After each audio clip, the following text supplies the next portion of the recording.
Bueno, está todo ya quedan los últimos retoques, ¿no? Para comenzar ya esta vaquilla.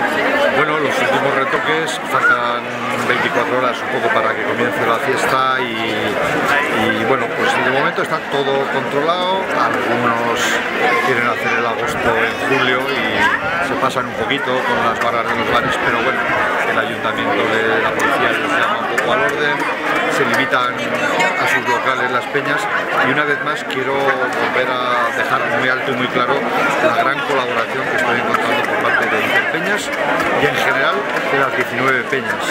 La gente está por mejorar la vaquilla cada año y con la ayuda de todos lo vamos consiguiendo.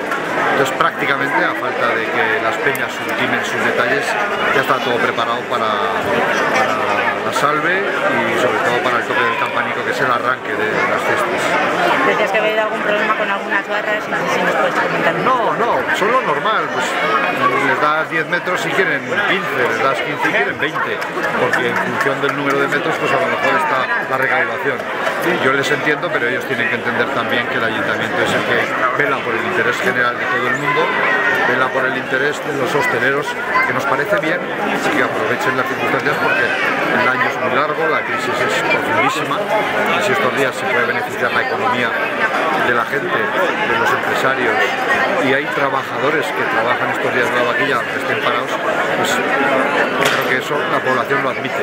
Lo que controlamos son cuando hay alguien que se toma un poco la manga por hombro y se quiere pasar un poco, pero no, es un problema que la policía con una llamada de atención corrige y yo creo que, insisto, hay mucha colaboración por parte de todo el mundo y por lo menos llevo la prevaquilla más tranquila de los últimos años.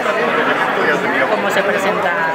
Yo decía el otro día en una emisora de radio que el gran enemigo de las fiestas es el exceso de alcohol, porque con los 40 grados que se pueden prever a mitad del día y la gente que haya bebido en exceso pues es el que se va a perder el resto de la fiesta y el que puede tener problemas. La vaquilla la preveo como la veo, muy tranquila, todo el mundo está intentando que salga lo mejor posible, por tanto yo creo que el éxito está garantizado. Si los toros en la plaza se comportan y los toreros también y la feria es un éxito, pues mejor. Y luego esperemos a ver cómo salen los toros ensogados, que eso también forma parte de la salsa de la vaquilla.